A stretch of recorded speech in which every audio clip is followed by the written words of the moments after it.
Bonjour à tous, merci d'écouter cet épisode inaugural des podcasts de Contrepoint. Je suis Pierre Schweitzer et je reçois aujourd'hui Emmanuel Martin, économiste dont vous allez voir au cours de l'entretien qu'il a plus d'une corde à son arc. Bref, je vous laisse découvrir l'épisode et je vous retrouve tout à l'heure.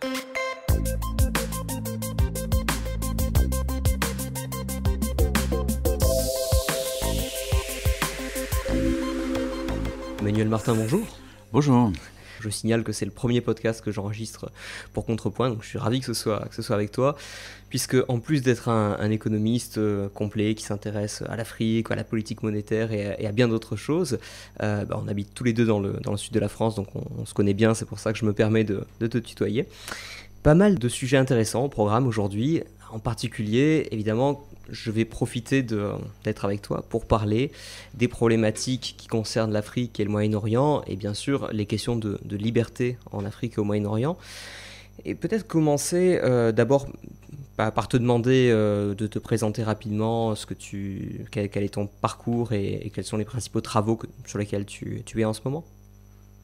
Alors, je suis économiste, j'ai un doctorat en économie, en histoire de la pensée, et j'ai pas mal travaillé dans les think tanks, en partenariat avec des think tanks américains, notamment sur les problématiques africaines, mais aussi en France avec l'IREF, par exemple. Je travaille souvent en Allemagne avec la fondation Neumann, qui est une fondation plutôt libérale, et on a des séminaires sur l'environnement et sur le développement des marchés.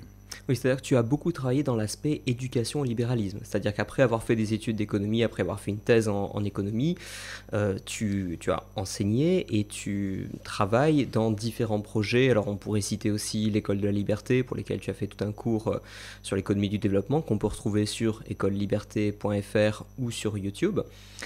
Et puis voilà, tu donnes différents séminaires, notamment une des occasions à laquelle on s'était rencontrés, c'était lorsque j'avais été invité à un de tes séminaires pour les jeunes, entre guillemets, qui se passait en Bulgarie et sur lesquels il y avait des jeunes de toute l'Europe qui étaient présents et il y avait des présentations. Alors, tu n'étais pas le seul à présenter, il y avait beaucoup d'économistes ou de gens d'autres disciplines, mais c'était une forme d'éducation au libéralisme. Donc notamment, toi, tu as fait beaucoup de pays d'Europe et tu as pu voir un petit peu quelles étaient les différences, quelles sont les zones où les mentalités sont plutôt encourageantes par rapport au libéralisme et les zones comme la France par exemple où on n'est plutôt pas très en avance à ce niveau-là. Qu'est-ce que tu en as retenu de tous ces voyages en Europe? Est-ce qu'il y a des pays qui t'ont marqué en particulier, qui sont particulièrement prometteurs? Alors, des pays prometteurs, dans un pays comme la Roumanie, justement, les jeunes sont assez dynamiques, la Bulgarie aussi. C'est pas exactement la même mentalité chez les jeunes qu'en France.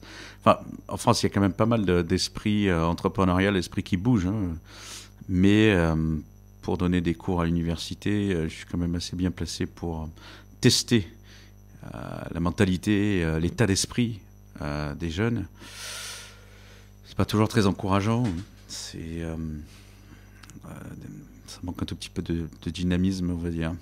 Et je pense qu'en Europe de l'Est, une des choses qui peut compter, c'est le fait qu'ils ont, ils ont un héritage communiste. Ils l'ont vécu dans leur chair. Hein. Je pense qu'au niveau, pas au niveau des jeunes qui ont 20 ans aujourd'hui, ça va être leurs parents, leurs grands-parents qui l'ont vécu très directement. Est-ce que justement, il n'y a pas de problème de perte de mémoire par rapport à ça? Parce que une des choses qui m'inquiète pas mal à titre personnel, c'est de voir à quel point la mémoire d'événements très importants comme la Shoah, comme les différents génocides qu'il y a pu avoir dans l'histoire, ou même les guerres mondiales et le communisme, en particulier le communisme, comment cette mémoire a tendance à se perdre. Et je vois une génération aujourd'hui qui, par manque de culture générale ou par lavage de cerveau peut-être, vraiment a tendance à oublier tout ça. En Europe de l'Est, ça te semble très présent, cette mémoire-là? Alors, cette mémoire est toujours présente pour la bonne et simple raison que les stigmates, les vestiges du communisme sont quand même encore présents sur certains bâtiments, notamment. Et puis dans les familles, on en parle encore beaucoup. En France, il y a un retour en France Vous avez aux États-Unis aussi le retour du socialisme démocratique. Maintenant, on accole effectivement l'épithète de démocratique. Oui. Alors, c'est pas pareil. Hein. Le Ouais, communisme, c'était du socialisme humain. Ouais, c'était du socialisme autoritaire. Ah, nous, c'est du socialisme démocratique. Alors, ce qui est très intéressant quand on regarde l'histoire du socialisme, il faut lire le dernier bouquin de Christian Niemietz de l'Institute of Economic Affairs à Londres, qui s'intitule Socialism, the failed story that never dies, the failed idea that never dies, l'idée fausse qui ne meurt jamais. En fait, toutes les expériences socialistes commencent par cette espèce d'enthousiasme démocratique. Et même si on regarde les premières lettres, les premiers écrits de Staline, on se rend compte qu'au début des années 20, Staline critiquait Trotsky, qu'il trouvait beaucoup trop autoritaire. Et Staline prônait au contraire un socialisme de la persuasion. Alors il ne parle pas de socialisme démocratique, mais on y est presque, quoi. Et bon, aussi, on sait ce que ça a donné, évidemment, ensuite, quand il a eu le pouvoir. Vous regardez le Venezuela aussi, c'était soi-disant du socialisme démocratique, et on voit ce que ça donne. Donc je crois qu'il y a cette capacité des gens à se leurrer, en fait. Alors d'abord parce qu'il y a toujours cet aspect, c'est complètement paradoxal quand on connaît l'histoire, cet aspect humaniste du socialisme. Oui. Alors pourquoi cet aspect humaniste ? Parce que on fait plus appel au profit, on est tous des frères, c'est l'altruisme généralisé, etc. Donc forcément, ça paraît humaniste. Bon, sauf que ça marche pas. Ça a peut-être moins l'air de reposer sur la haine de l'autre, alors que pourtant quand même, on pourrait dire que la haine du bourgeois, du capitaliste, etc. est aussi développée dans les systèmes socialistes au sens de, ce que nous on qualifierait de communiste aujourd'hui, tout autant que la haine du juif en Allemagne nazie. Mais alors bon, pour des raisons qui m'échappent en partie, ça apparaît comme des systèmes moins haineux. Je sais pas. Regarde un peu ce qui se passe avec les Black Blocs dans les manifs à Paris. Les mecs, ils détestent autant les capitalistes bourgeois que les juifs. Ça se rejoint, en fait. La haine de l'arabe, comme on dit, ou la haine du patron, c'est la même, en fait. Ouais. C'est la haine de l'autre. Que ce soit la haine de gauche ou de droite, c'est la même. Pour moi, il n'y a pas de différence. Et qu'est-ce que tu penses du fait qu'en Russie, en particulier, là par contre j'ai des éléments concrets, il y a des sondages qui montrent que des personnages comme Staline en particulier sont de nouveau très populaires, alors qu'à la limite, j'ai envie de dire, s'il y a bien un personnage dont même les communistes sont à peu près d'accord pour dire que c'était un méchant, entre guillemets, parce que là vraiment c'était difficile de cacher le nombre de morts et les méthodes qu'il a eues, c'était bien Staline. Alors, est-ce que c'est spécifique au cas de la Russie, parce que finalement, Staline, ça n'était que un tsar après les tsars, ou bien est-ce qu'il y a une perte de la mémoire des excès de ce qu'était le communisme en Russie, c'est-à-dire tous ces morts et tous ces déportés, etc. Est-ce que ça se passe en Russie et ça se passe pas en Europe de l'Est ? Et à ce moment-là, pourquoi ? Est-ce que c'est parce que les Russes dominaient le système des pays satellites autour ? Oui, en partie. Et puis aujourd'hui... la Bulgarie, la Roumanie, bien que ce sont quand même des pays encore corrompus, mais on a quand même une mémoire et une peur de la Russie. En Russie, en revanche, ce qu'il y a, c'est que Poutine a réussi à développer un nationalisme, un hyper-nationalisme, et notamment chez les jeunes, en leur lavant le cerveau, tout bêtement, comme font tous les régimes peu démocratiques, enfin même le régime démocratique. Mais bon. Et donc il a réussi à faire passer Staline pour un héros de la nation, parce que c'était quelqu'un qui avait permis à la construction de l'Union soviétique, dont l'écroulement avait été une catastrophe pour Poutine, il faut s'en rappeler. Voilà, tout vient de l'éducation. Enfin, tout, en grande partie. Ouais. Alors, pour revenir à la question initiale, comment se fait-il que les jeunes, finalement, se raccrochent à cette idée de socialisme ? Alors d'abord, il y a la perte de mémoire, il y a l'éducation. La perte de mémoire par l'éducation, parce que quand on a un système qui lave le cerveau des jeunes, évidemment, c'est difficile pour eux d'avoir un esprit critique, réellement critique. Ensuite, il y a le fait qu'ils ont grandi pour ce qu'on appelle les millennials. C'est-à-dire les gens qui sont nés à partir de quoi, des années 90, 2000 ? Voilà, fin des années 90, début des années 2000, ouais. Qui deviennent adultes en ce moment. Ils ont grandi aussi avec la crise, ou de ce qu'on a présenté, la crise du capitalisme, avec la grande récession de 2008. Donc, ce qu'ils ont vu autour d'eux, c'est un capitalisme, ou plutôt ce qu'on leur a présenté comme du capitalisme qui ne fonctionnait pas. Alors que les dysfonctionnements du socialisme, c'est très vieux. Ça, ils en ont vaguement entendu parler s'ils ont de la chance à l'école, mais pas plus. Donc c'est facile pour eux ensuite d'être critiques du capitalisme et donc d'aller vers le socialisme. Ouais. Voilà. Bon, puis il y a cet aspect, encore une fois, démocratique. Comme le capitalisme ne fonctionne pas, on l'a bien vu, n'est-ce pas, avec la crise de 2008. Alors, tous ces gens-là pensent que le capitalisme s'est écroulé en 2008, ce qui est en partie vrai. Mais pourquoi s'est-il écroulé ? Parce que le capitalisme, évidemment, il joue en fonction de règles du jeu qui sont posées par le politique, et notamment en fonction de la politique monétaire, quand on parle du capitalisme je t'arrête financier. une minute là-dessus, parce que la politique monétaire, je pense y revenir plutôt en fin de discussion. Donc Oui, justement, mais on va pas... juste pour poser les choses. Oui. La politique monétaire et d'autres politiques comme la politique du logement. Et la grande crise de 2008, il faut bien comprendre qu'elle est quand même en très grande partie due aux politiques économiques, notamment monétaires, et aux politiques du logement aux États-Unis. Et ça, on ne le dit pas. On ne le dit pas. Donc, évidemment, quand on présente encore les choses de cette manière-là, que non seulement l'État n'avait absolument aucune responsabilité, ce qui est complètement faux, dans cette catastrophe, et qu'en plus il a sauvé les meubles, c'est grâce à lui. Bon, c'est le même mythe que le New Deal, si tu veux, que la Grande Dépression et le New Deal. On prend les mêmes et on recommence. Donc évidemment, c'est difficile après pour les jeunes de se raccrocher au capitalisme et ne pas être attirés par le socialisme.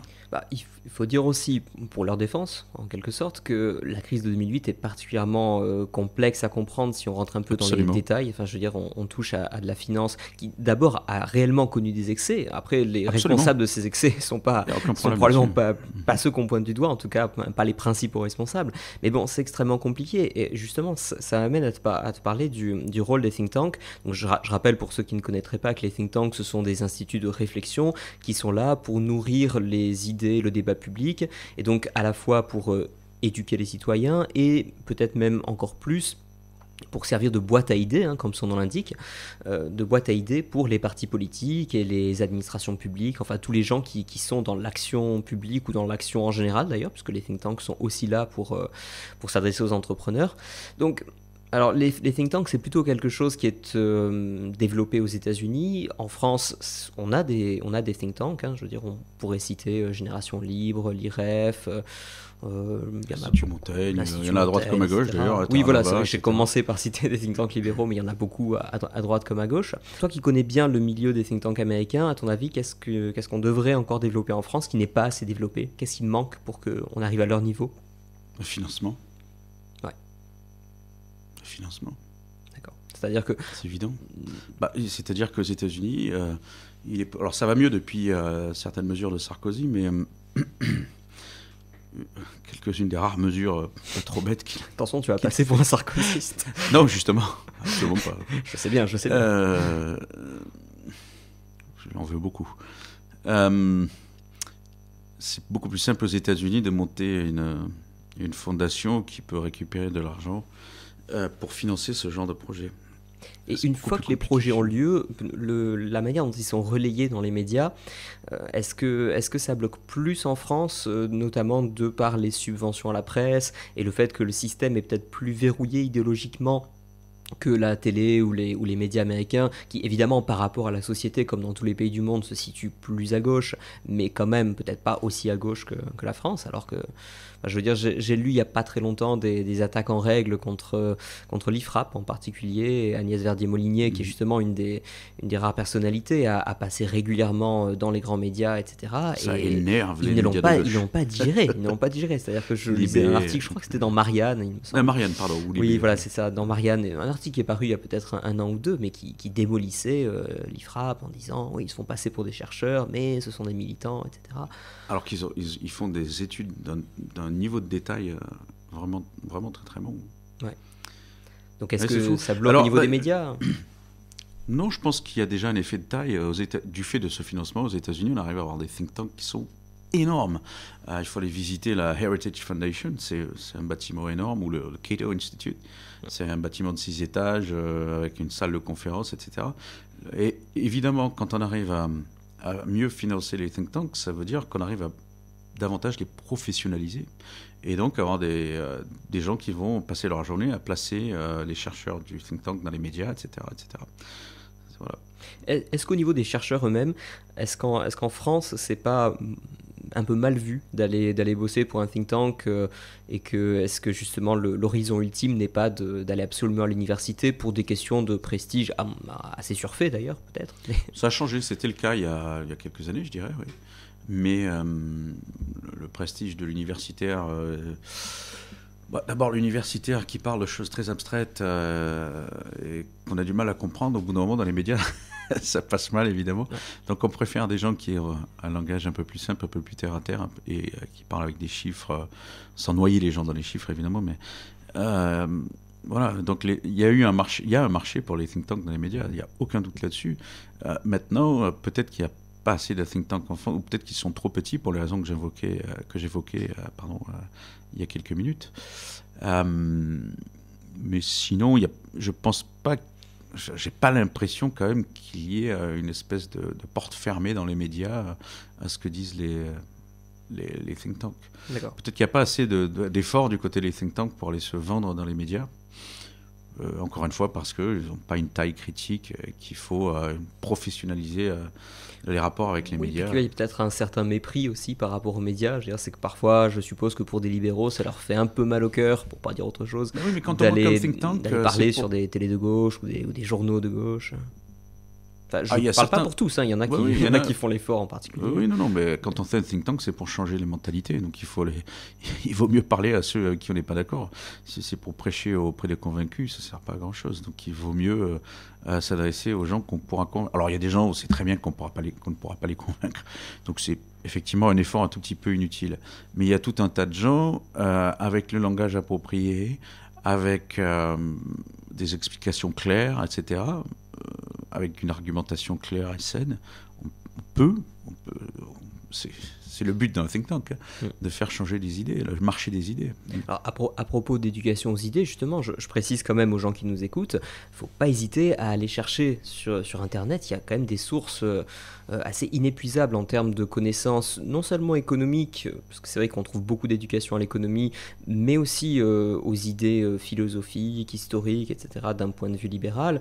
On pourrait citer le travail que fait l'Institut Copé ou que fait l'École de la Liberté. Évidemment, au sein de l'association libéraux.org, on a le projet Wikibéral, qui est l'encyclopédie du libéralisme, où on trouve des tas d'articles très intéressants avec des références vers les textes d'origine qu'on peut trouver directement en ligne et souvent traduits en français. Il y a ce que fait l'Institut Turgot. J'en oublie sûrement énormément. Est-ce qu'il y en a qui te Alors, l'École de la Liberté, tu as aussi toi-même participé à un très bon cours, un excellent cours sur l'économie du numérique. Et vraiment, j'incite les gens qui nous écoutent à aller voir, parce qu'il y a un travail monstrueux qui a été fait, notamment de la part de gens comme Kevin Brooks ou Fergan Aziari. Et il faut que ça serve, quoi. Voilà. Oui, tout à fait. Mais je pense que c'est l'avantage. Enfin, moi, ce qui m'avait beaucoup plu dans ce projet, c'est que comme c'était des vidéos qui étaient destinées à rester dans le temps long, c'est vrai que même si ça avait peut-être une audience un peu en deçà peut-être de ce qu'on aurait espéré en termes de nombre de milliers de vues, etc. Mais enfin, c'est là. Et je veux dire, c'est des choses comme... Moi, par exemple... Donc, il y a ton cours sur l'économie du développement, il y a le mien sur l'économie numérique, mais je pense au cours de Corentin de Sales sur la tradition de la liberté. Plus de 60 vidéos. Ouais. Vraiment très bien faites. Et il y a aussi le cours de Damien Tellier, une vingtaine de vidéos uniquement sur Frédéric Bastiat. Enfin, c'est un travail énorme. Donc bon, heureusement, c'est là, et j'espère que dans le temps long, justement, ça bénéficiera de plus de diffusion. Mais voilà, je dis simplement aux gens qui nous écoutent, n'hésitez pas à aller chercher, parce que souvent, avec un tout petit effort de recherche et ensuite en naviguant de lien en lien, on trouve vraiment des choses qui valent la peine d'être lues et qui sont complémentaires. C'est pas forcément ce qu'on va lire dans l'actualité, même dans les journaux libéraux, quoi. Je veux dire, faut faut faire un petit peu. Pour ça, il y a Contrepoint. Il y a Contrepoint, évidemment, bien sûr. Mais justement, Contrepoint fait partie de la famille de sites libéraux.org qui éditent notamment Wikibéral et voilà, sur lesquels on trouve un tas de liens vers des choses intéressantes.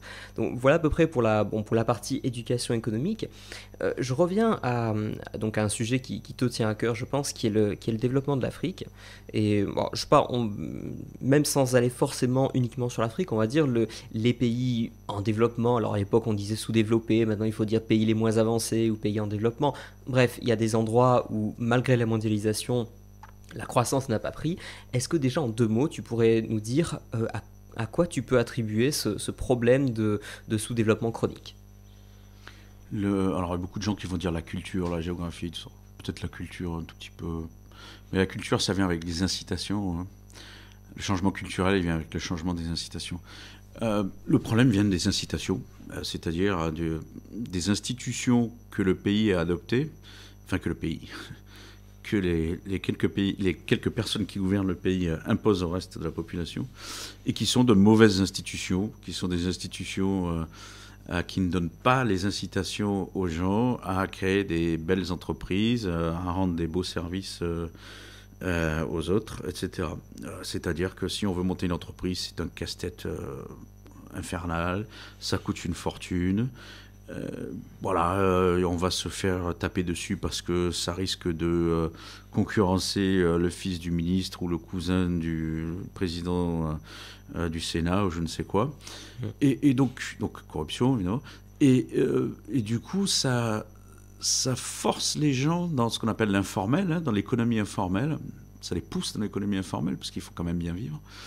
Et ces gens-là restent dans l'informel, évidemment, on reste petit. C'est un peu l'histoire de De Soto, Bernardo De Soto, qui explique que la plupart des pauvres dans les pays pauvres sont pauvres, contrairement aux riches dans les pays pauvres, parce qu'ils n'ont pas accès au système formel.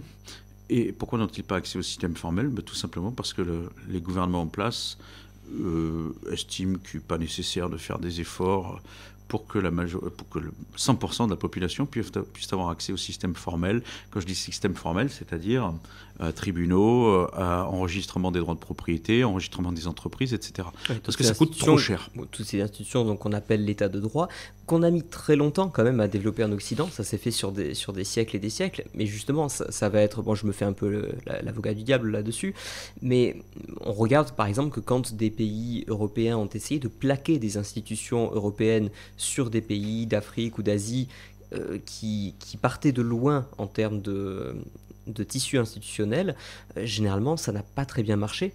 Est-ce que c'est quand même pas aussi la culture qui produit les institutions ? Alors, la culture produit des institutions, mais c'est juste que le système c'est complexe en fait comme question. C'est-à-dire qu'on ne peut pas faire un simple copier-coller d'une institution et aller la coller dans un autre pays comme ça. Un pays, c'est un ensemble d'institutions, c'est un ordre institutionnel, alors qui peut être efficace ou pas. Bon.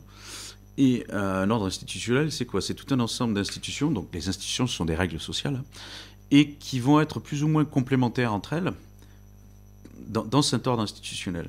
Maintenant, si on va changer une de ces institutions en collant une institution halogène, une institution étrangère, parfois ça ne va pas marcher. Enfin, très souvent ça ne va pas marcher tout simplement parce qu'il va y avoir ce problème de complémentarité avec les autres institutions locales.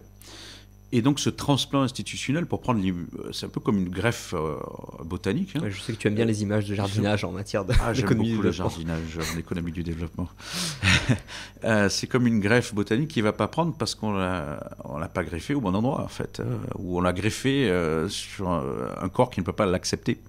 C'est un peu ça la question, la problématique du transplant institutionnel.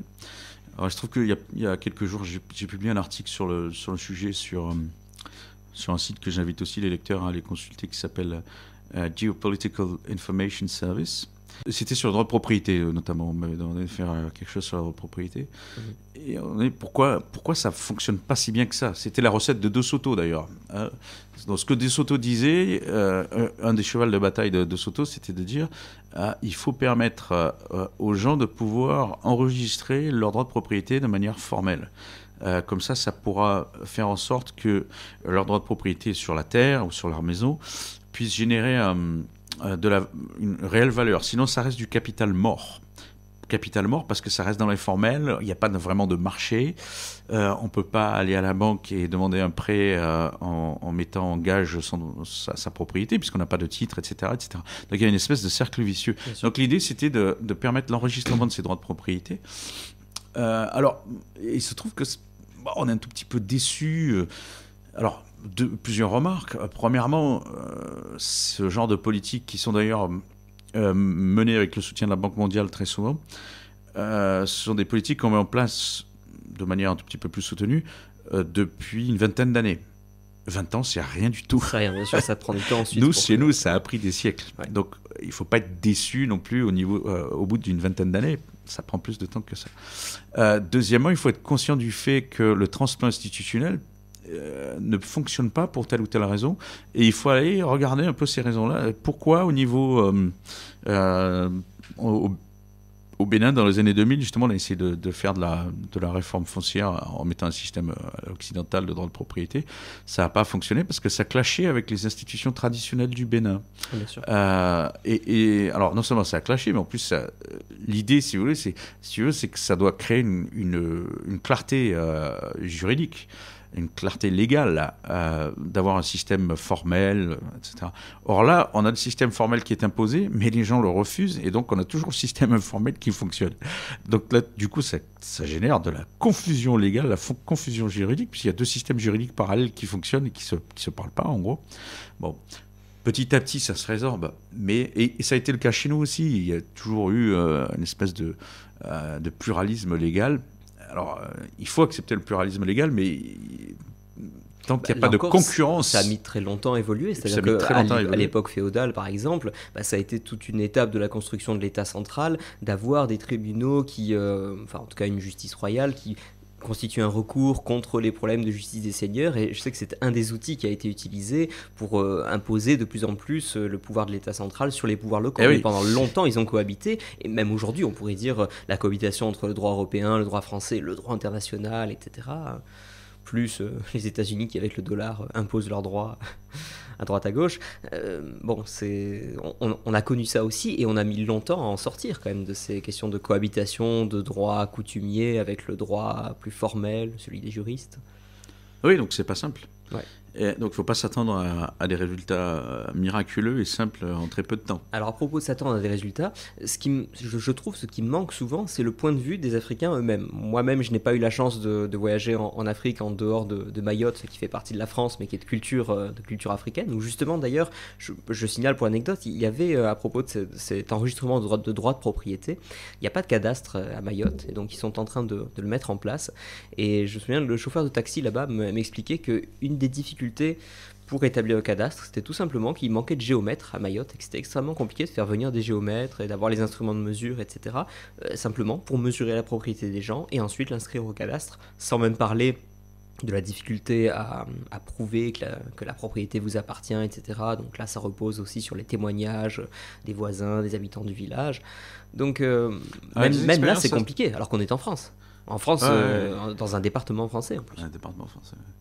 De ce point de vue, il y a une expérience intéressante en Inde qui est menée par le Liberty Institute dans l'état du Gujarat, qui consiste à... Donc le Liberty Institute est un think tank qui consiste à aller aider, notamment dans les zones rurales, les gens qui habitent là, les ruraux, à délimiter leurs parcelles avec tout le monde, on prend tout le village, avec un système de GPS, de remplir les papiers et d'aller auprès des tribunaux administratifs pour dire voilà, on a ici le village cadastré, il suffit que vous entriez les données qu'on a récoltées pour vous.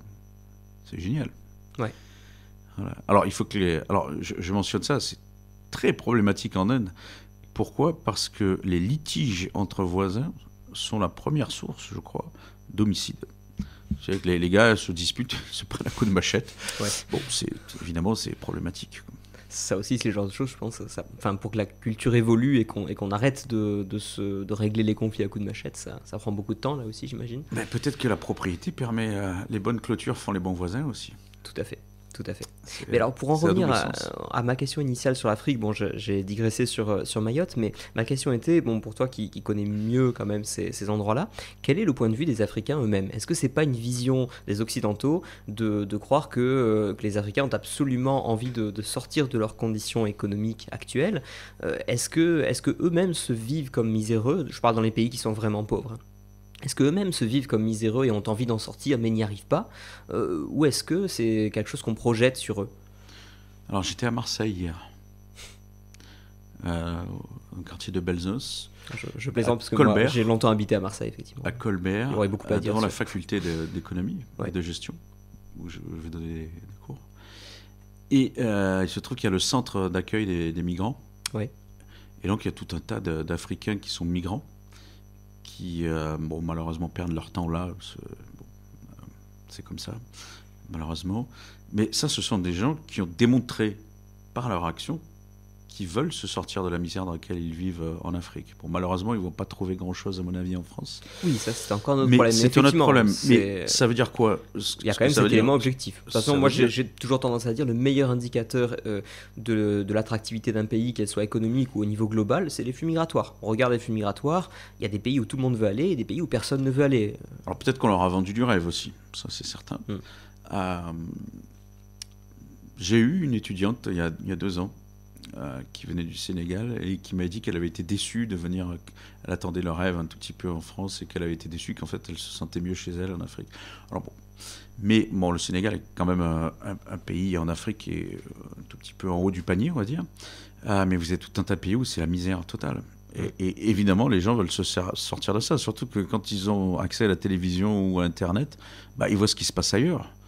Et ils sont pas fous, ils arrivent à faire la différence. Et ils veulent impérativement se dire, mais pourquoi on est condamné à la misère alors que les gens peuvent non seulement manger à leur faim, mais construire des maisons en dur, etc., à quelques milliers de kilomètres de chez nous. Comment ça se passe? Alors que nous, en plus, dans notre pays, on a du pétrole, on a des ressources naturelles, etc. Est-ce que, le fait de partir, enfin, c'est quand même dur et violent de quitter son pays, sa culture, son climat pour aller s'installer dans un endroit totalement étranger, même si on le conçoit comme un Eldorado.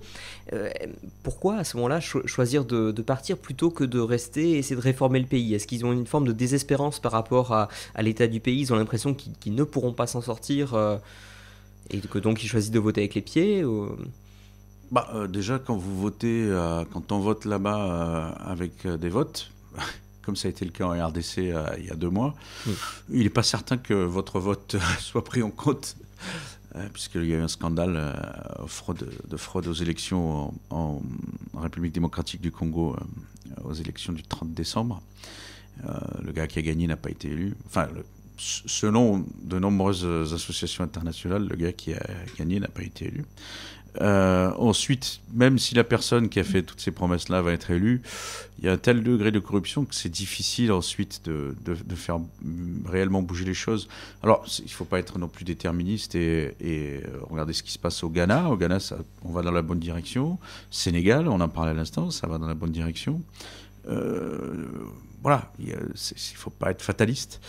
Est-ce qu'il y a des flux migratoires importants à l'intérieur de l'Afrique? C'est-à-dire, lorsque le Ghana réussit, par exemple, est-ce que les pays voisins du Ghana ont tendance à envoyer des habitants? Non. Est-ce que plutôt les habitants des pays voisins du Ghana ont tendance à vouloir aller dans ces pays plus prospères de la même manière que des Grecs vont choisir d'aller en Allemagne ou des Italiens choisissent d'aller en France à l'époque? Évidemment, c'est moins... Ou est-ce que vraiment c'est l'Europe moins important. Non, vous avez pas mal de... il y a des Camerounais, par exemple, beaucoup d'Africains qui vont... au Maroc, par exemple. C'est moins important. Il n'y a pas le système européen Enfin, il n'y a pas encore, parce qu'en théorie, on est en train de travailler dessus au niveau de l'Union africaine. Il y a une ouverture de l'Afrique, c'est une très bonne nouvelle, depuis quelques mois qui a été décidée. Bon, ensuite, pour que ça soit mis en pratique... au niveau des visas, tu veux dire au niveau des visas, mais au niveau aussi des frontières. Les frontières pour les biens et services. Ah oui, d'accord. Mais bon, c'est quelque chose c'est un serpent de mer qui revient de manière récurrente. Ensuite, dans les faits, il faut voir un peu comment ça se passe. Il y a, oui, je pense, chez les Africains, cette volonté de se sortir de la misère, surtout quand ils voient ce qui se passe ailleurs. Pourquoi ne pas voter, encore une fois? Tout simplement parce que c'est des systèmes dans lesquels la démocratie est une démocratie de façade, où il y a des élections, mais de toute façon, ça ne sert pas à grand-chose. Voilà. Donc, au bout d'un moment, plutôt que d'essayer de changer les choses par le vote, on part. Oui, bien sûr, On va faire de l'argent ailleurs, on finance la famille en envoyant de l'argent au village, et puis voilà. On peut tout à fait les comprendre. Et la problématique de l'investissement... Je tiens à dire que c'est ce qu'ont fait mes grands-parents. Mes grands-parents sont des immigrés illégaux qui sont venus du nord de l'Italie, venaient d'un village très pauvre. Dans les années 20, ils se sont cachés dans un train, dans les toilettes d'un train, ils ont payé... une dame pour qu'elle dise qu'elle était en train de faire pipi au douanier. Ouais. Et voilà. Et elles sont arrivées comme ça, une valise à la main. On a tous des histoires comme ça. Moi-même, ma famille venait du sud de l'Espagne, puis est passée par les pays du Maghreb avant de rentrer en France au moment de la guerre d'Algérie, et même de l'autre côté de la famille. Alors là, j'ai carrément un grand-père qui a vécu la révolution russe en tant que bourgeois russe, puis en tant que citoyen considéré comme juif, puisqu'il avait une mère juive, il a vécu la Deuxième Guerre mondiale avant de se retrouver en France, mais il est passé par l'Empire russe, enfin le Caucase à l'époque où il était russe, puis l'Allemagne, puis la France, enfin, bref. Dans le sud de la France, c'est intéressant, toutes les familles ont des histoires comme ça, je pense qu'il y a très peu de familles. Surtout à Marseille. Voilà, surtout à Marseille, mais voilà, c'est vraiment... Ouais. Donc non, bien sûr qu'on peut tout à fait les comprendre de ce point de vue-là. J'en viens rapidement à la question des investissements étrangers. Comment sont vus les investissements étrangers en Afrique, et en particulier, je pense aux investissements chinois. J'ai vu une vidéo il y a quelques jours. Je vais te demander si le contenu te semble sérieux ou si c'est du délire complet. Mais sur la stratégie chinoise qui consisterait, je dis bien consisterait, à financer notamment des infrastructures importantes comme des aéroports, des ponts, etc. dans des pays assez pauvres et notamment en Afrique. Et voyant ensuite que ces infrastructures ne permettent pas finalement de créer la valeur économique qu'on espérait pouvoir créer pour rembourser le prêt, finalement les Chinois ont des clauses dans les contrats qui font qu'ils peuvent se saisir de ces infrastructures pour... Alors le but serait de recréer une route de la soie, et donc finalement d'avoir un contrôle chinois. Donc là on n'est plus tellement dans l'économie, on est vraiment dans de la géopolitique. Est-ce qu'il y a du vrai là-dedans? Est-ce que c'est problématique? Il y a du vrai là-dedans. Alors il faut voir cas par cas évidemment. Il ne faut pas tomber non plus dans la théorie du complot, mais il y a effectivement du vrai, oui. D'accord. Et ça fait très peur, évidemment. Ça fait très peur, mais est-ce que c'est si... aux Occidentaux et au FMI, à la Banque mondiale, qui essayent de contrecarrer à tout ce système de prêts chinois pour ne pas perdre la main sur le continent.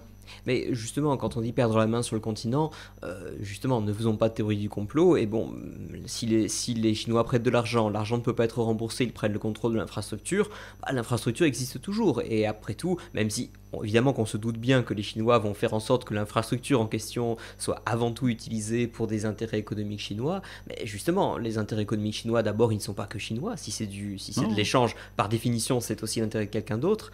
Et puis, par définition, si l'infrastructure se trouve dans le pays pauvre en question, lui va forcément profiter d'une manière ou d'une autre. De toute façon, les passages de richesse, de marchandises... Une autoroute, quasi-autoroute, qui va du Caire jusqu'au Cap, quasiment, si mes souvenirs sont bons.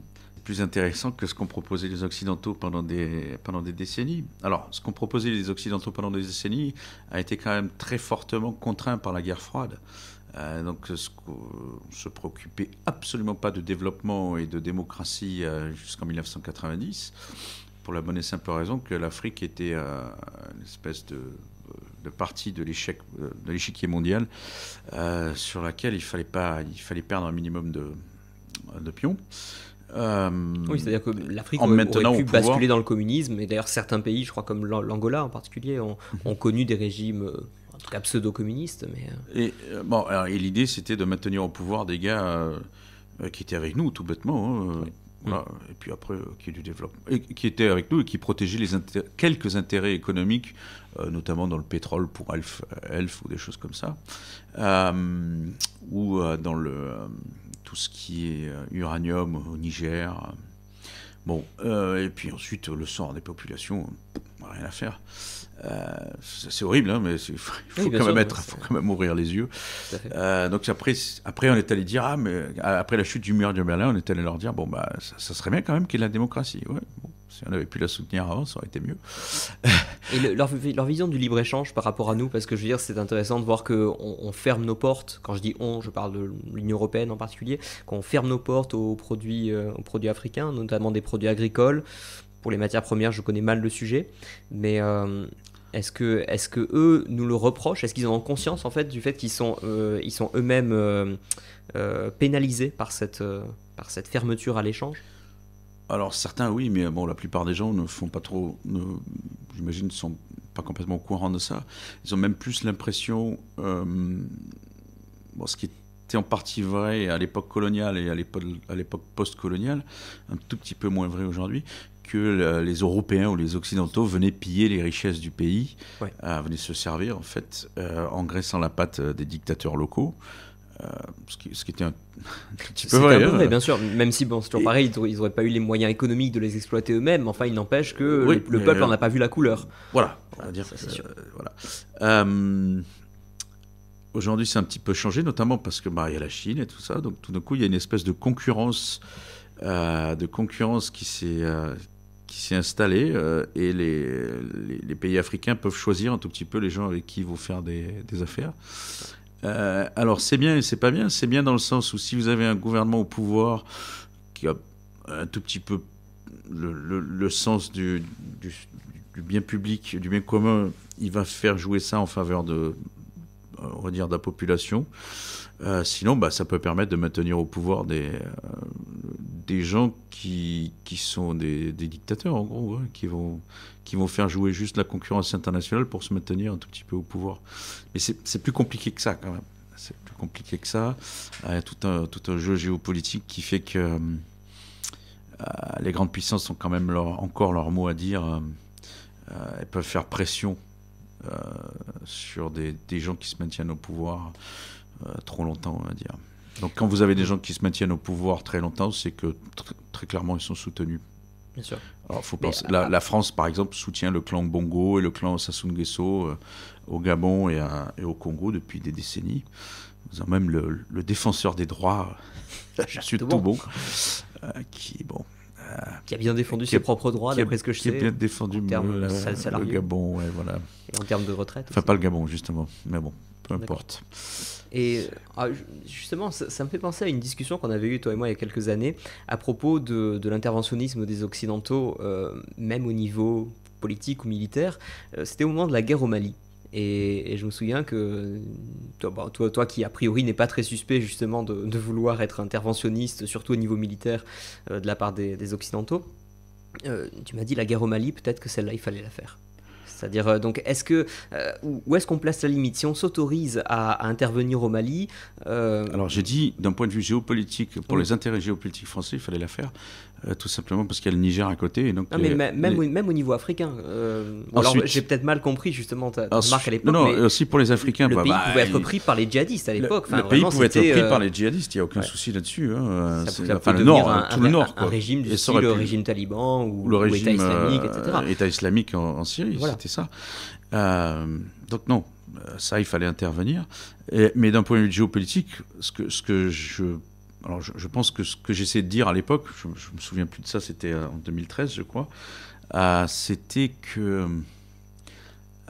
si la France était intervenue, c'était pas juste pour défendre la démocratie, etc. C'était aussi parce qu'elle avait des intérêts géopolitiques pas très loin. Avec les mines d'uranium à quelques dizaines de kilomètres. Voilà. Ouais.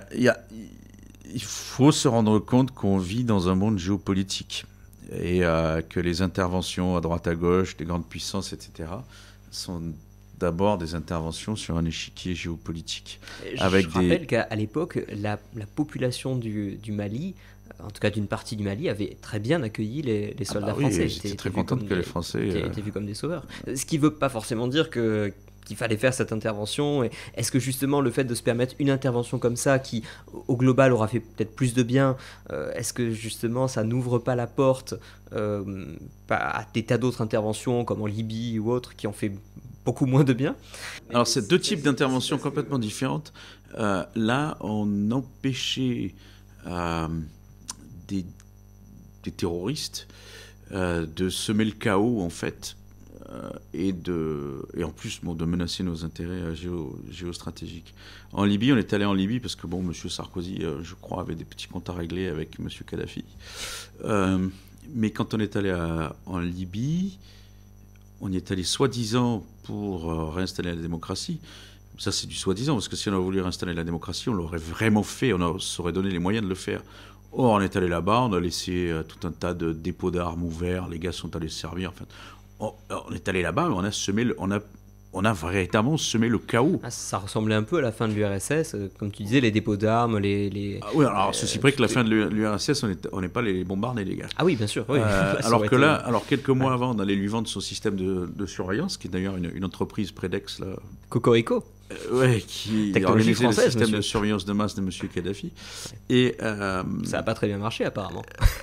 Ça n'a pas très bien marché, parce qu'après, l'État français, les États-Unis et l'Angleterre sont allés bombarder M. Kadhafi, parce qu'il était redevenu présentable. Hein.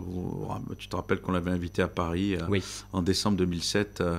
Il était venu avec son harem et tout, il avait planté ses tentes et tout ça. Tout à fait.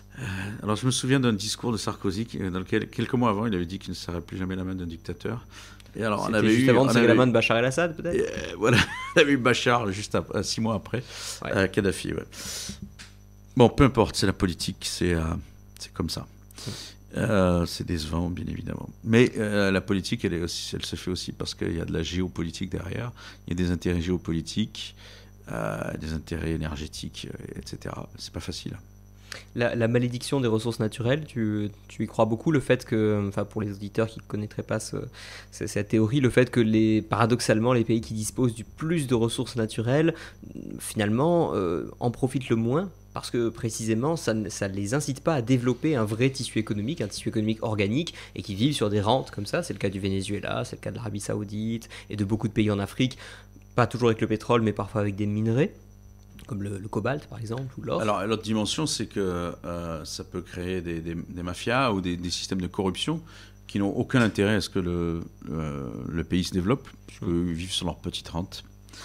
Et donc c'est effectivement la malédiction des ressources. C'est-à-dire que si on n'a pas un pays dans lequel il y a un état de droit, avant de découvrir ces ressources naturelles, ça devient compliqué après pour toute une série d'incitations que tu as bien mises en avant, de se sortir de cette situation de corruption, de rente, etc., pour aller vers l'état de droit. Donc ça devient une malédiction. Donc, le pays typique, c'est la RDC, la République démocratique du Congo. Je crois que c'est le pays le plus riche du monde en termes de sous-sol, en termes de ressources naturelles. On appelle ça un scandale géologique, tellement c'est riche. Ils ont du diamant, du cobalt, de l'or, coltan, tout sans la RDC, on ne pourrait pas avoir de téléphone portable, smartphone. J'allais justement t'en parler. Quelle est la bonne attitude à avoir pour un occidental ? En gros, est-ce qu'on fait du mal à l'Afrique en achetant nos smartphones ?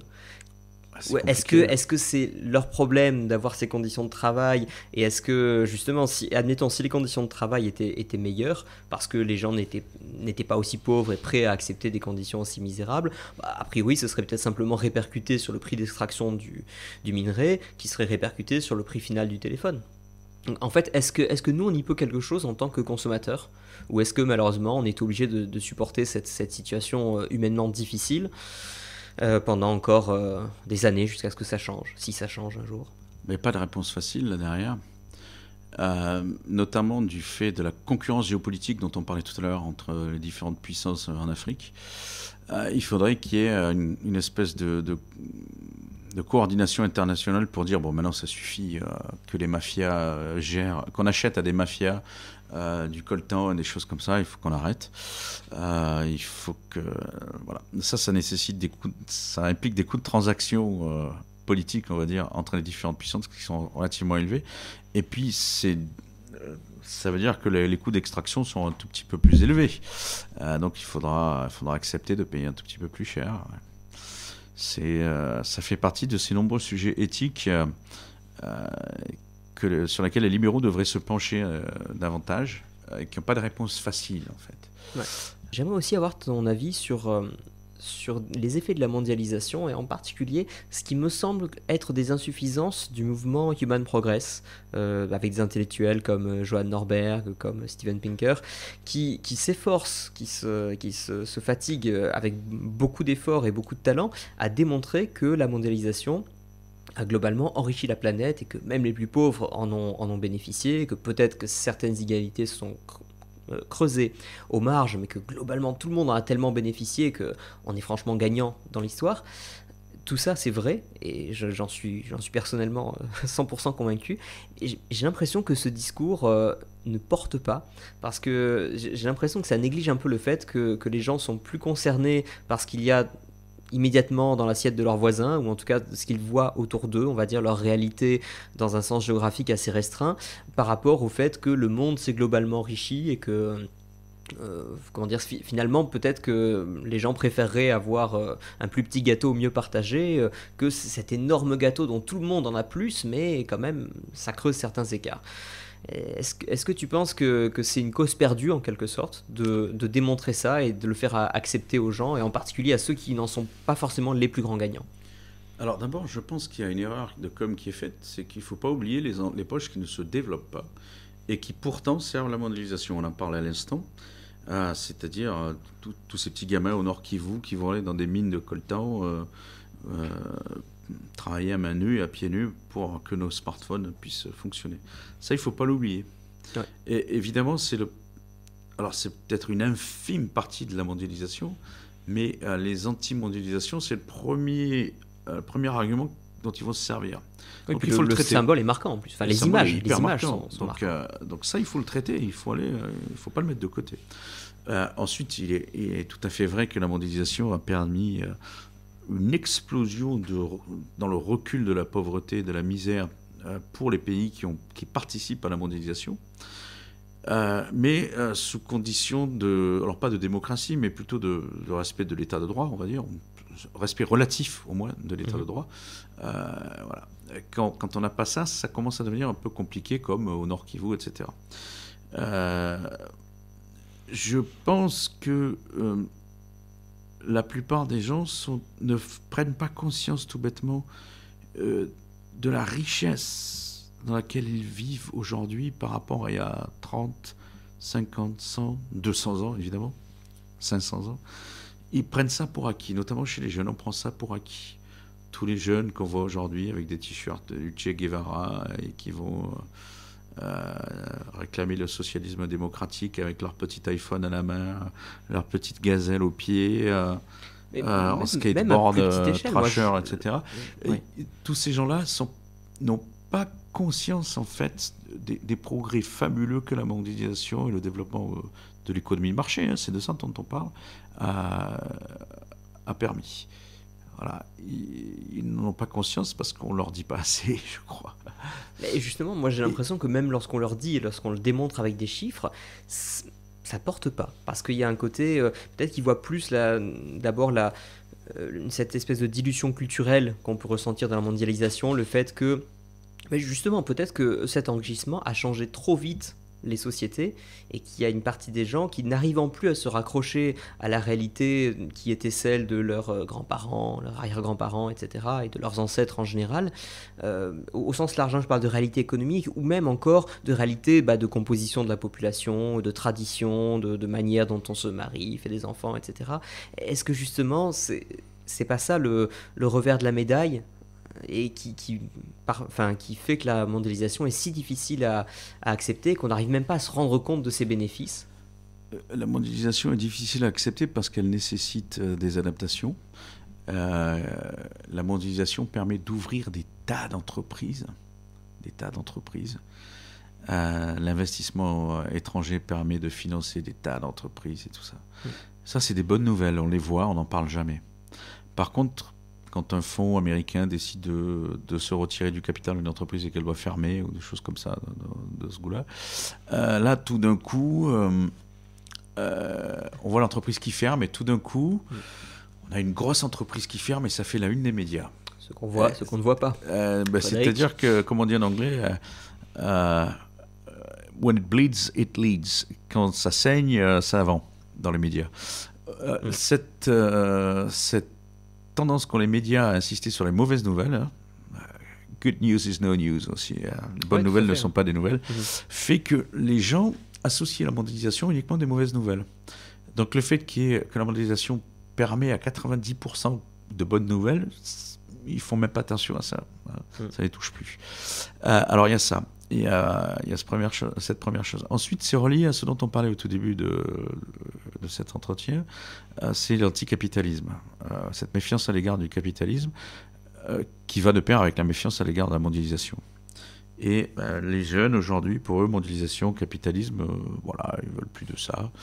Et même si on leur démontre par A plus B que ça a permis à tout un tas de populations de se sortir de la misère, ça leur plaît pas parce qu'ils mettent ça en doute, parce que finalement, ouais, mais culturellement, on va avoir une espèce d'homogénéisation sur le modèle américain, etc.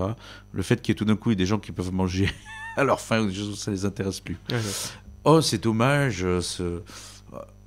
ce petit Sud-Américain qui n'est plus habillé en haillon, en costume traditionnel, en costume traditionnel, à manger des miettes par terre. Oh, c'est dommage. Même pour le tourisme, c'est moins pittoresque pour les Occidentaux qui vont là-bas. C'est dommage. C'était tellement mieux avant. Maintenant, il va s'habiller en jean avec des gazelles et son petit smartphone. Oh, comme moi. Mais moi, c'est pas pareil. Moi, je suis occidental. C'est tout ça. J'utilise mon smartphone pour combattre le capitalisme. Ben voilà, c'est pour la bonne cause. C'est pas pareil. Bon, tout ça, oui, ça passe à la trappe. Voilà, c'est un peu compliqué pour ces gens-là. Et même quand on leur met le nez, il faut regarder les vidéos. Il faut que les gens qui nous écoutent voient les vidéos de Hans Rosling, qui malheureusement nous a quittés il y a un peu plus d'un an, qui faisait des travaux statistiques justement pour montrer comment l'humanité va mieux. Alors, ça ne veut pas dire que tout va bien, ça ne veut pas dire qu'il n'y a pas davantage de pollution, que ça ne veut pas dire qu'il ne faut pas traiter les pollutions plastiques, les pollutions de l'eau, etc., etc. C'est pas ça qu'il dit. Oui, ça personne ne le conteste, bien sûr. Mais vous n'avez pas des gens qui meurent de faim dans les rues comme ça, comme c'était le cas il y a encore quelques années, dans la plupart des pays. Du tiers-monde. Un autre sujet que j'aimerais aborder avec toi, c'est l'influence culturelle du libéralisme. Je dis ça parce que je pense que certaines personnes le savent peut-être déjà, mais tu joues du rock'n'roll, c'est-à-dire tu chantes, tu joues de la guitare dans un groupe. Et bon, déjà, j'aimerais que tu nous dises où est-ce qu'on peut retrouver tes œuvres. Et deuxièmement, est-ce que justement, pourquoi est-ce que dans le mouvement libéral, j'ai l'impression qu'on a moins d'influence culturelle, parce que là où la gauche et les étatistes en général ont des artistes, des intellectuels, et surtout des artistes, on va dire, qui diffusent d'une autre manière, justement autre que les discours d'universitaires, les livres d'économie et les choses comme ça. Pourquoi est-ce que c'est aussi peu présent chez les libéraux ? C'est une bonne question. Je pense que les libéraux... Alors peut-être qu'il y a moins de musiciens chez les libéraux... peut-être. Quand on apprend l'économie, on a moins de temps, peut-être. On a moins de temps. Pour apprendre la musique, même si tu nous démontres le contraire. Mais... je crois qu'il y a cette tendance chez les musiciens, chez les artistes, à être de gauche parce que être de gauche, c'est être pour la justice, être pour le bonheur des peuples, etc., etc. Alors que être de droite, enfin être libéral. Être libéral, ça ne veut pas dire être de droite, mais être libéral, c'est finalement soutenir le capitalisme, la mondialisation, comme on dit à l'instant, et c'est totalement impensable. Alors, un jour, je jouais il y a une quinzaine ou une vingtaine d'années dans un troquet, et je présente une de mes chansons qui s'appelle The Black and the Red, et qu'on peut écouter sur debazine.com, avec un Z d'ailleurs, tiens. Merci d'avoir... Bien sûr. Allez-y. Je pourrais dire aussi que... Ça vaut le coup. Qu'on a passé quelques temps à jouer ensemble, toi et moi. Tout à fait. J'étais à la batterie. On a joué en République tchèque, dans un événement libéral, justement. Dans un événement libéral, en République tchèque, juste en face du château présidentiel, maintenant. C'était très beau. Voilà, je crois que quand on est de gauche, on est du côté du bien. Hein, tu disais lorsque tu as joué la chanson The Black and the Red. Oui, pardon, que je jouais, merci de me remettre sur le droit chemin. J'avais dit c'est une chanson contre les collectivismes de droite et de gauche parce que je commençais à expliquer le socialisme et compagnie. Alors là, il y a tout le monde qui me regarde, mais éberlué, regard éberlué. Et il y a une nana qui vient me voir à la fin de la chanson me dire mais t'es de droite, enfin, ou t'es libéral. Et elle me dit, mais on peut pas être libéral et artiste, c'est pas possible. Ouais. Ça m'a fait beaucoup, hein. Je dis, ben voilà, tu vois, je suis l'exception qui confirme. Est-ce que c'est quelque chose qui t'est venu naturellement d'écrire des chansons? Parce que bon, pour moi justement qui connais bien tes chansons, même si c'est en anglais, tu écris des chansons sur des choses aussi diverses que les petits enfants qui travaillent dans les mines en Afrique, ou les révolutions, par exemple des printemps arabes, ou encore la politique monétaire américaine. Est-ce que tu galères pour trouver ces thèmes de chansons, ou est-ce que justement ça devient assez naturellement d'écrire sur des thèmes Non, j'imagine que ça m'est libéraux? venu peut-être en écrivant un article, après avoir écrit un article, et puis je me suis dit, tiens, il y a peut-être des paroles qui me sont arrivées, et puis comme j'avais un riff qui sonnait, je me suis dit, tiens, je vais coller ça dessus. Je sais plus vraiment. Mais non, je galère pas, ça me vient un peu, l'inspiration qui vient. Enfin, je cherche pas absolument à écrire, c'est plus l'inspiration qui vient. Voilà. Enfin, en tout cas, le rock libéral, ça reste encore malheureusement trop rare, minoritaire. Donc, c'est allez bien, on est une minorité. debasine.com. Et nous sommes une minorité, c'est bien. Et donc, oppressé oppressé, pas encore. Ça sera peut-être bientôt interdit, ouais. Parce que ça constituera déjà, s'il y a une forme des de gros fake mots, news. Hein, oui, faire attention. Dans tes chansons, il y a un peu des gros mots. Je pense qu'il y a des fuck et des choses comme ça qu'on peut dire dans un podcast, Dieu merci, grâce à la technologie. Mais peut-être sur YouTube ou quoi, ça passerait pas bien. C'est la culture du politiquement correct, c'est pas très bon aussi pour. Ah, il y a des fuck dans mes chansons? Non. Ah, il y a peut-être un fucking une fois, mais bon, c'est pas. C'est pas l'essentiel des. Non, c'est pas l'essentiel, mais j'en ai relevé quelques-uns. Mais alors, pour revenir à cette question, pourquoi les artistes sont plutôt de gauche? Alors, en France, d'abord, bon, ils sont subventionnés, bien évidemment. Ils ont un régime qui est d'ailleurs tout petit peu problématique du point de vue de la justice sociale. Le régime des intermittents et des artistes, quand même, il faudrait un jour se poser des questions dessus. Enfin, on a essayé de se poser des questions dessus, mais. Oui, dans chaque niche fiscale, il y a un chien qui est prêt à mordre. Et celui-là mord très fort. Et bon. Et alors il y a ça, je pense le fait d'être subventionné, évidemment, on tient au système qui subventionne. Le système qui subventionne, c'est un système plutôt on va dire, au moins idéologiquement de gauche, bien que les gens de droite et les politiciens de droite savent tout à fait manier ce genre de système.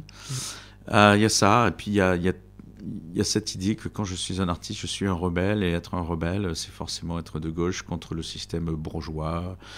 C'est 1968, c'est s'élever contre le système bourgeois, quoi. C'est peut-être parce qu'ils ont simplement l'impression que le système, pour eux, est plus proche du capitalisme, alors que beaucoup de libéraux diraient au contraire qu'à 57% de poids de l'État dans le PIB, on est plutôt dans un système plus proche du socialisme, ou en tout cas d'un très fort interventionnisme. Et donc on pourrait dire qu'être rebelle, finalement être libéral aujourd'hui, c'est plus rebelle que d'être pour la redistribution, étant donné le système de redistribution qui existe déjà. Alors, mais il y a même plus con que ça, si je puis me permettre.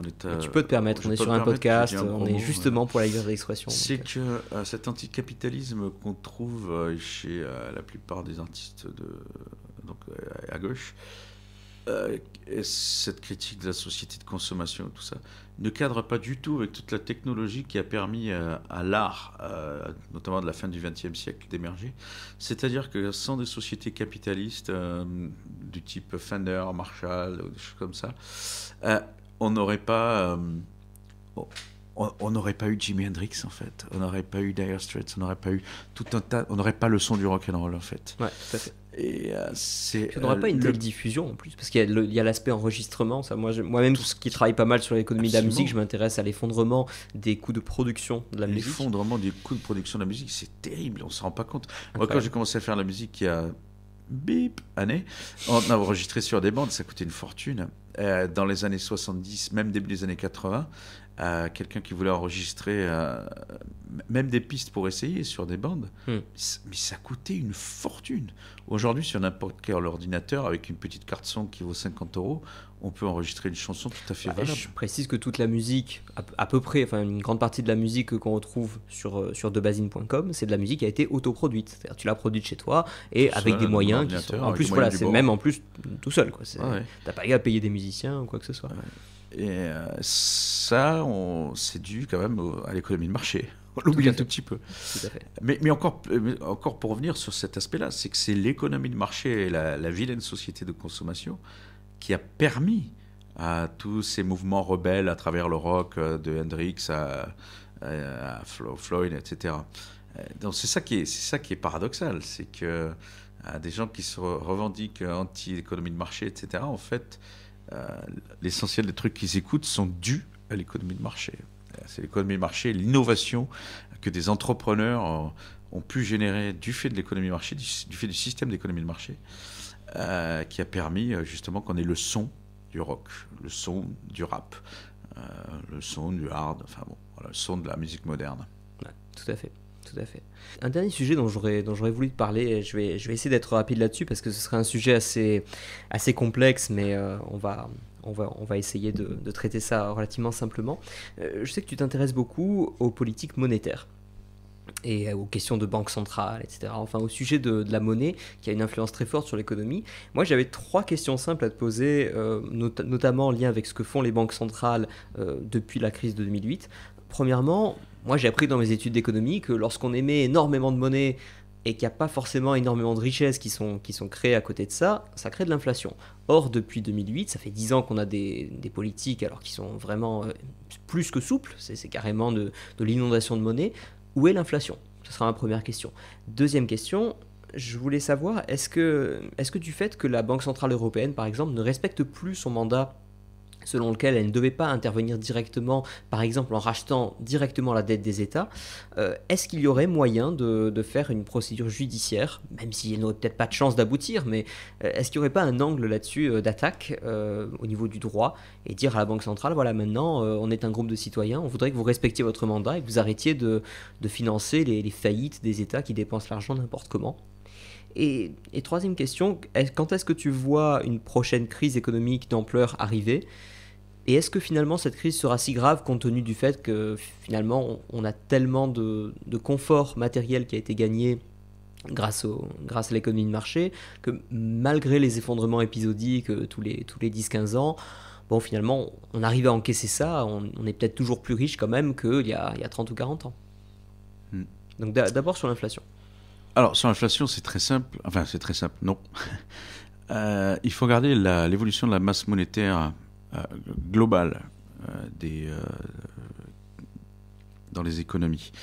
Or, quand on regarde l'évolution de la masse monétaire totale, dans les économies, on se rend compte que, en dépit des politiques monétaires extrêmement actives de la part des banques centrales et des injections énormes, aux États-Unis, le bilan de la Fed était passé de 800 milliards de dollars à 4500 milliards de dollars. Donc c'est énorme. Il n'y a pas eu d'inflation. Enfin, on peut discuter aussi du fait de savoir s'il n'y a pas d'inflation. Bon, ça, c'est une autre question. Il n'y a pas de grosse inflation, en tout cas. On va imaginer que les chiffres ne sont pas trop On va imaginer que les chiffres officiels sont réels. On peut mettre en doute, évidemment, mais bon. Le fait est, c'est que, en dépit de ces injections massives de liquidités dans le système, c'est de la monnaie d'État ou de la monnaie publique, entre guillemets. Or, la masse monétaire est constituée d'une partie publique, une partie privée. La partie privée, c'est la monnaie qui est créée par les banques. Or, après la crise de 2008, les banques ont créé beaucoup moins de monnaie. Notamment à cause des régulations pour les obliger à garder plus de réserves. Alors d'abord parce qu'elles se sont pris une grosse gifle pendant la crise de 2008, donc elles ont prêté avec nettement plus de prudence qu'avant. Ensuite parce que effectivement les nouvelles réglementations leur imposaient quand même de prêter de manière moindre. Alors il y a tout un tas de détails dans lesquels on ne va pas rentrer, mais bon. Et du coup ces banques-là ont moins prêté, enfin les banques commerciales, les banques de second rang ont moins prêté à l'économie et dans un degré tel que les interventions des banques centrales ne compensaient à peine cette baisse de création monétaire. Donc la création monétaire excessive, entre guillemets, des banques centrales compensait à peine la moindre création monétaire des banques. Donc des banques commerciale. Donc la création de monnaie d'État a à peine compenser le manque de création monétaire privée. Et donc, c'est pour ça qu'on n'a pas d'inflation. C'est ce que des gens comme Steve Hanke vous expliquent, par exemple, ce qu'on appelle les market monetaristes. Mais ça ne veut pas dire qu'il n'y a pas eu d'inflation. Ça ne veut pas dire qu'il n'y a pas eu de type d'inflation, parce qu'on a quand même eu des politiques monétaires qui ne consistaient pas juste à envoyer des liquidités, mais à baisser les taux d'intérêt négatifs, etc. Et ça, c'est problématique. Dans le sens où ça a complètement distordu la structure de production, les gens vous épargnez, ça vous rapporte plus rien, etc. Oui, c'est-à-dire, en fait, ça change la préférence pour le présent. Absolument. Et donc on a tendance à dilapider l'argent plutôt que d'épargner. On a tendance. Il n'y a plus de comportement capitaliste dans en ce gros, système comme ça. On va acheter des télévisions plutôt que d'essayer d'investir dans des entreprises. D'épargner. Alors, c'est-à-dire que. Enfin, d'investir dans des nouvelles entreprises en tout cas. Et surtout, ça. Alors. C'est plus subtil que ça, parce que ça permet aussi au marché financier de se développer, puisqu'on est dans un cadre de taux d'intérêt relativement bas. Et donc, ça peut aussi permettre le financement de pas mal d'entreprises.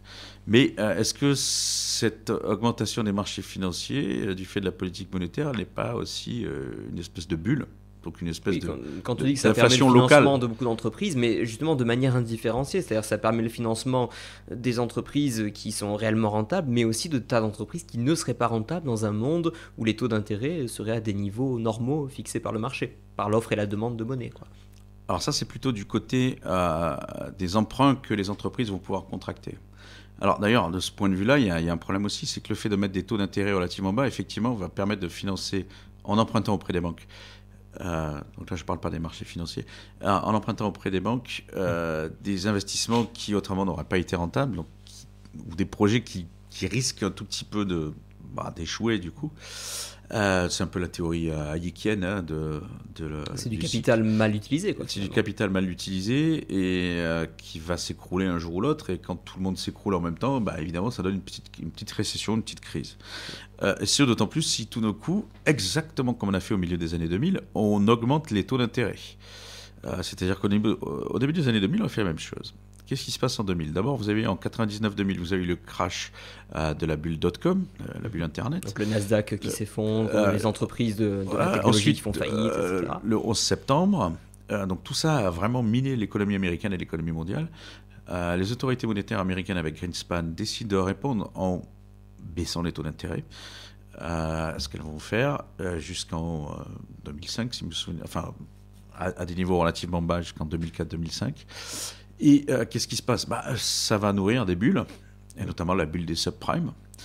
Et quand on remonte les taux d'intérêt ensuite, tout d'un coup on se rend compte qu'on revient à la réalité. Et justement, lorsqu'ils remontent les taux d'intérêt, est-ce que c'est parce que l'inflation se manifeste déjà, ou c'est parce qu'ils sont en train de se rendre compte que les actifs sont surévalués ? Ils commencent à se rendre compte qu'il y a des bulles qui ont commencé à se former, et qu'il faudrait peut-être faire attention à ça, comme à la fin des années 20 d'ailleurs.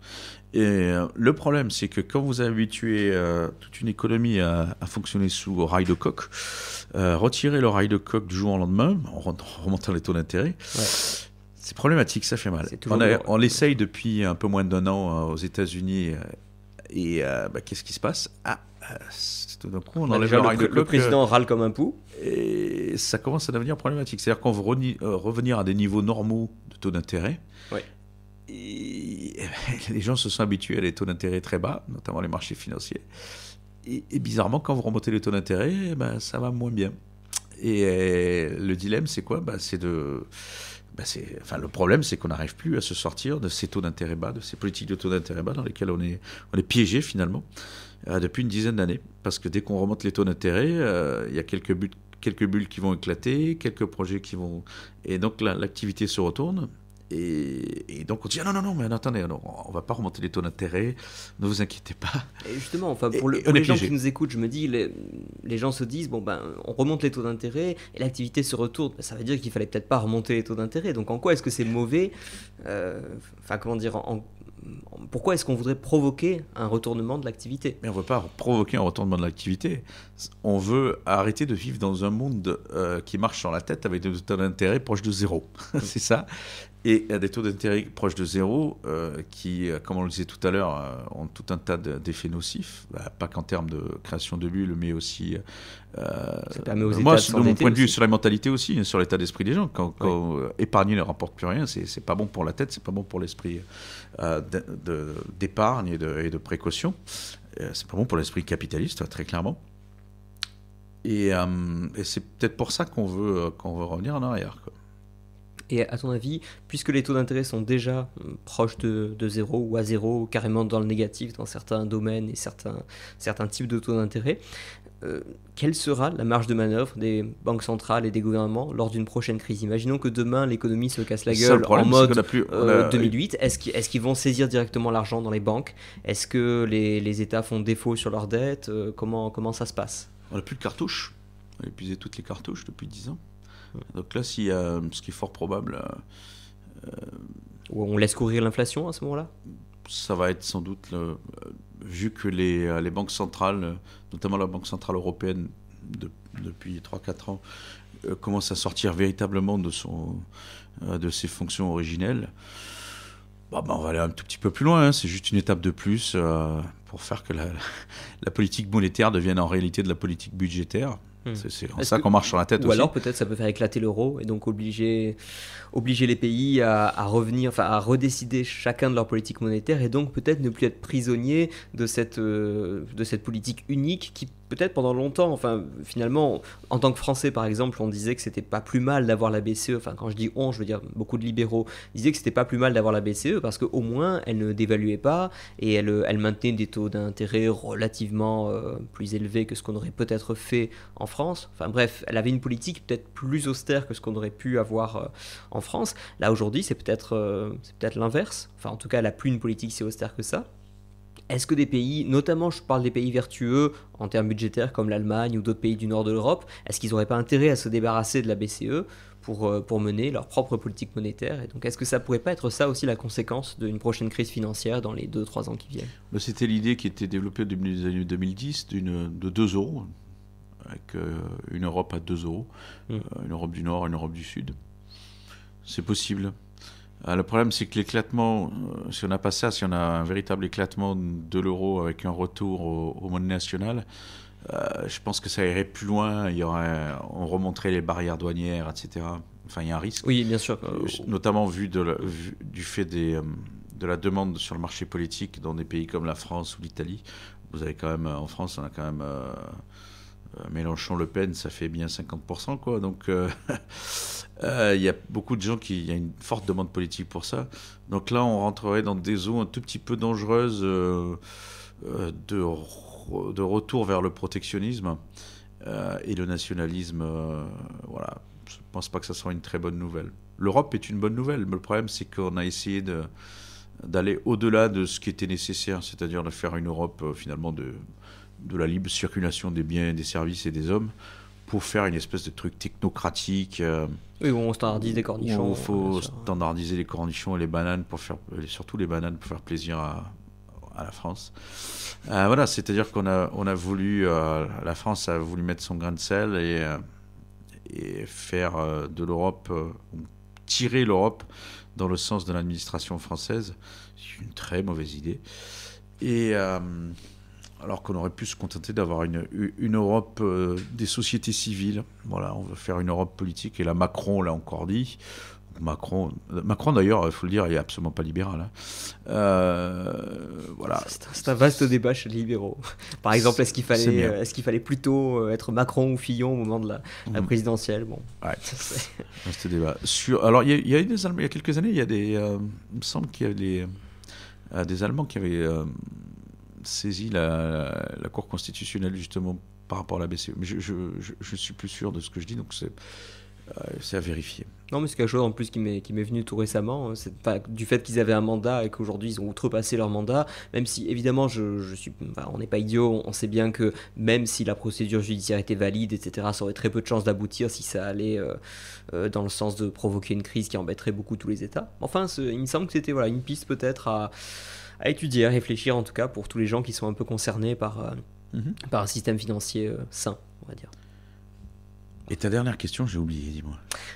Non, on a fait le tour. Il y avait les effets de la prochaine crise. Est-ce que finalement ce sera une si mauvaise chose d'avoir cette crise économique, sachant qu'on a tellement gagné d'un autre côté en termes de progrès technologique et autres, que après tout, malgré les effets de la crise, si on regarde the big picture, enfin si on prend un peu de Le problème, c'est, recul, on va boucler la boucle, on va revenir au problème du socialisme démocratique. Le problème, c'est que si les gens veulent, sur le marché politique, sur le marché des idées, veulent du socialisme démocratique, en partie à cause de cette crise, ou si ce socialisme démocratique génère cette crise, ça va être compliqué. Compliqué. Et pour revenir d'ailleurs sur ce socialisme démocratique, et revenir au bouquin de Niemietz dont je parlais, de Christian Niemietz, les gens ne se rappellent pas aussi parce que il y a une espèce de système inconscient, de mécanisme inconscient qui fait que au départ d'une nouvelle expérimentation socialiste, une nouvelle expérience socialiste, les gens sont tout heureux, ils sont tout contents. Ouais, ce coup-ci, cette fois-ci c'est la bonne, cette fois-ci c'est vraiment différent. C'est vraiment du vrai socialisme démocratique, les gars. Bon, après, au bout d'un certain... Venezuela, hein, c'était ça, on est des Vénézuéliens au début, Mélenchon était très content. Mais il commence à avoir les petits craquements, on commence à se rendre compte, ah tiens, il n'y a plus de papier toilette et de riz dans les... Ah tiens, c'est bizarre ça. Alors là, on commence à prendre un tout petit peu ses distances, tout ça, puis bon, quand ça s'écroule, par contre, troisième phase, mais non, mais en fait, les gars, ça n'était pas du socialisme. Oui, on a ça été aveuglés. Pas du vrai socialisme, en fait. Puis c'est un peu la faute des Américains, quand même. C'était du socialisme autoritaire. Non, ça, c'est dans la deuxième phase. Oui. Dans la deuxième phase, on essaye d'expliquer, en fait, le fait que ça ne marche pas par les saboteurs, la CIA, etc., etc. Puis quand ça s'écroule vraiment, bon, c'est difficile quand même de nier le fait que la cause, c'est en fait le système socialiste lui-même qui a été mis en place. Mais c'est parce que c'était pas du bon socialisme, c'était du socialisme autoritaire et pas du socialisme démocratique. C'était donc du socialisme, c'était pas du vrai socialisme en fait. Voilà, et je crains qu'on rentre encore dans ce cycle et j'espère qu'on ne va pas y rentrer. Alors justement, pour terminer sur une note d'optimisme, parce que nous les libéraux on est habitués à beaucoup se plaindre de ce qui se passe, mais est-ce qu'il y a des choses qui, en France, dans le monde, te rendent véritablement optimiste? Je sais pas, est-ce que les crypto-monnaies, l'ubérisation de l'économie, est-ce qu'il y a des choses comme ça qui te donne une note d'espoir pour la suite? Le problème de l'ubérisation de l'économie, c'était... Je parle pas de problème, je parle de choses qui te rendent optimiste. La question, oui. En fait, je suis pessimiste. J'ai dit problème, ce qui veut dire que je suis pessimiste fondamentalement. C'est ça. Si l'ubérisation ne te convient pas, dis-moi autre chose. Qu'est-ce qui te... Non, mais je suis très content de l'ubérisation. Moi, je suis très content de ne pas avoir à passer par des chaînes d'hôtels qui sont toutes les mêmes, etc. Je suis très content d'aller chez des gens... Qui sont tenus par Sarkozy aussi. Ça, je sais pas. À Corotel. Oui, bon. Je suis très content d'aller chez des gens et de ne pas avoir à rendre compte de faire ça de gré à gré. On est content, on passe par un site, on est content, on se serre la main, on partage un café, tout ça, et puis je vais rester chez cette personne pendant une semaine, et pendant qu'elle sera en vacances ou je ne sais quoi. Je trouve ça génial. C'est moi aussi, fabuleux. Toute cette économie-là, le covoiturage, Airbnb, Uber, etc. Quand on était en République tchèque, on a pris Uber d'ailleurs, c'était génial. Moi je trouve ça génial parce que ça permet de décentraliser, ça permet de casser en fait les monopoles, ça permet de sans avoir eu à les réformer finalement, c'est que ça vient de l'extérieur. On en sort par le haut, quoi. C'est au niveau technologique. Mais malheureusement, ça, évidemment, tout un tas de lobbies, que ce soit les hôtels ou les taxis, vont contre ça. Bien sûr. Vu le poids qu'ils ont. Est-ce qu'ils réussissent tant que ça Moi, je suis plutôt optimiste. Ils ont eu quelques victoires. Voilà. Mais bon, moi aussi, je suis plutôt optimiste globalement là-dessus. Voilà. Et puis, je suis optimiste. Aussi sur les questions de jeunesse, même si parfois on peut être pessimiste. Je pense que c'est difficile aujourd'hui pour des gens qui ont une certaine indépendance du fait de l'économie de marché, du fait des résultats de l'économie de marché, ça ils ne s'en rendent pas compte, mais je crois que ça va être difficile pour des gens comme ça de revenir sur ce degré d'indépendance, sur cette liberté. On le voit aujourd'hui au Venezuela, les gens qui ne comprennent pas pourquoi il n'y a plus de papier toilette, etc., ils ne sont pas d'accord avec ça. Bien sûr. Et ils ont bien fait le lien entre le système... Une fois qu'ils l'ont connu, ils n'accepteront pas de revenir en arrière. Et là, ça va être pareil, c'est quand tout d'un coup, vous allez dire aux gens... Ah, au fait, voilà, le téléphone portable, t'as plus le droit, ou des choses comme ça. Ça va commencer à devenir compliqué. On va se dire, ah tiens, mais ce socialisme démocratique-là est pas si démocratique quand même. Tiens, c'est bizarre. Ouais. Voilà, bon. Par contre, il fallait que je finisse sur une note optimiste. Allez, je finis sur la note optimiste. On va en rester là. Super. Avant de se quitter, je voulais te demander où est-ce qu'on peut te retrouver, où est-ce qu'on peut lire tes travaux, ou peut-être te retrouver sur les réseaux sociaux ou ailleurs. Alors sur Facebook, sur École à la Liberté, il y a mes cours. Donc c'est www.écoleliberté, tout attaché, sans accent.fr. Oui, tout à fait. J'écris pas mal de manière régulière pour gisreportsonline.com. Bon, c'est en anglais, mais voilà, Contrepoint, des fois, reprend des articles, mais récemment un peu moins. Mais parce que j'écris en anglais. Si on fait une petite recherche sur Contrepoint, on retrouvera un tas de. On tape Emmanuel Martin. Alors oui, il y a beaucoup de. Dans Contrepoint, on retrouvera d'abord tous les articles. Il y a beaucoup écrit quand même. Pour Libre Afrique, et ça a été repris par Contrepoint. Tout à fait.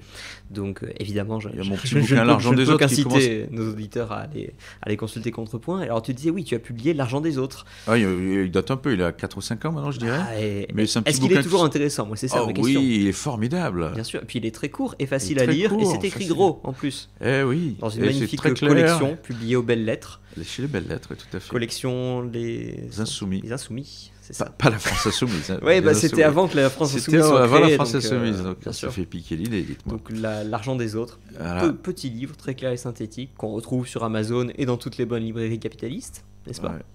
Et alors, mes travaux j'avais contribué pour l'IREF à un bouquin qui s'appelle Anti-Piketty, qui était très critique de Piketty, dans lequel on retrouve des gens quand même de stature internationale du genre Acemoglu et Robinson. Et c'est-à-dire que vous avez repris tout le travail de l'économiste Thomas Piketty qui a poursuivi le travail de Marx en essayant de l'appliquer au contexte du XXIe siècle, et finalement vous essayez de démonter les erreurs statistiques et parfois théoriques, statistiques et la vision.